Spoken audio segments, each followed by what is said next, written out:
सादर जय श्री राम दर्शकों, आशा करते हैं कि आप सब कुशल मंगल होंगे।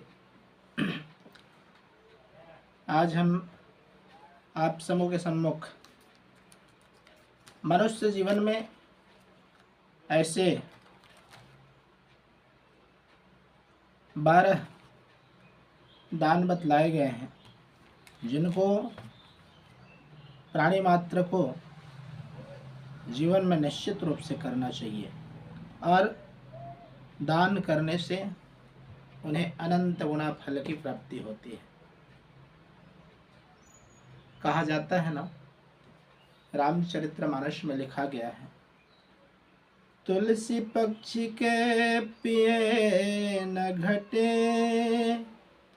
न सरिता नीर, दान किए धन नाहि घटे, जो सहाय रघुबीर।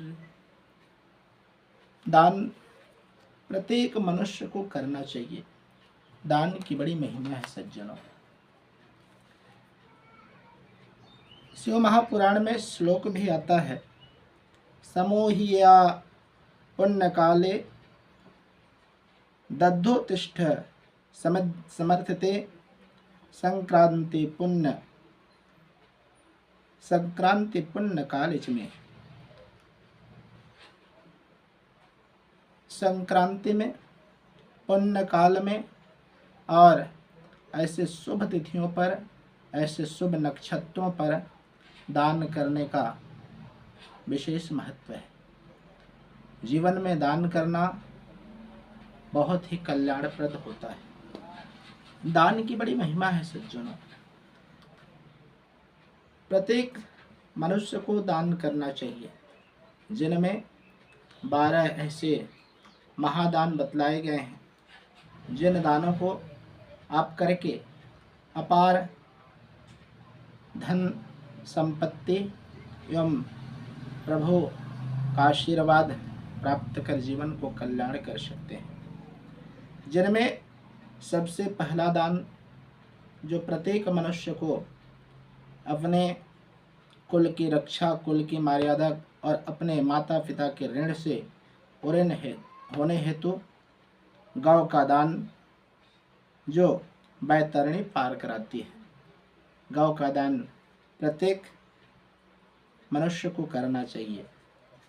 गौ में 5 ऐसे प्राप्त होते हैं, जिनमें गोबर, गोघी, गोमूत्र, गोदधि और गोदूध, ये गौ माता से प्राप्त होती है और इसे महादान कहा जाता है।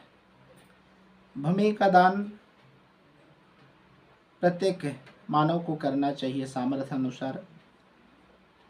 हिरण्य यानी सोना का दान और वासु वस्त्र का दान, धान्य का दान और गुड़ का दान, रौप्य यानी चांदी का दान, लवण यानी नमक का दान, कुष्मांड कोहड़े का दान, या तो हो सके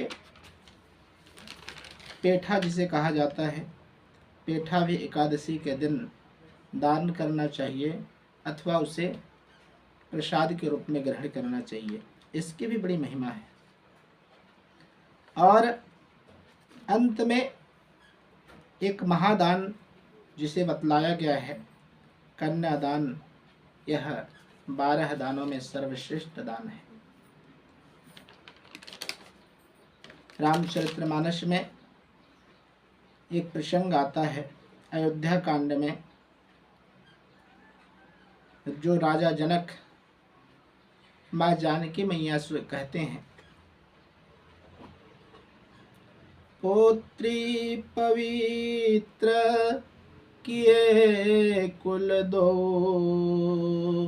सुजस धवल जग कह सबको, सुजस धवल जग कह सबको। राजा जनक जानकी मैया से कहते हैं कि हे पुत्री, तूने दोनों कुलों को तार दिया और दोनों कुलों को पवित्र कर दिया। विशुद्ध सुंदर यश को संसार सब कोई बखानते हैं। आपके यश कृत्य पूरे संसार बखानते हैं। राजा जनक अपनी पुत्री माँ जानकी सीता मैया के लिए इस प्रकार के शब्दों का उच्चारण करते हैं। कहा जाता है कि कन्या जिस कुल में जन्म लेती है वह दोनों कुलों को तार देती है।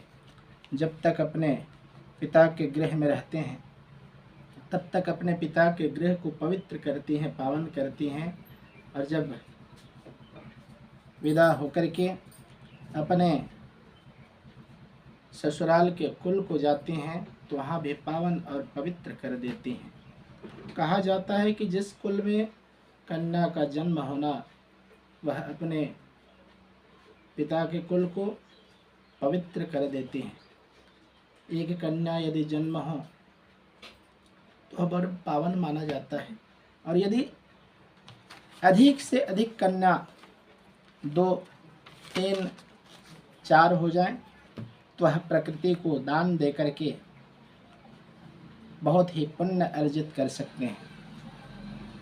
आज के इस युग में पुत्र को अधिक प्राथमिकता प्रधानता दी जाती है, वरन पुत्री का जन्म लेना कहीं कोई कमी नहीं होता। भक्तों, जिस कुल में जिस घर में पुत्री का जन्म होता है उस घर में निश्चित रूप से माँ लक्ष्मी का आशीर्वाद प्राप्त होता है।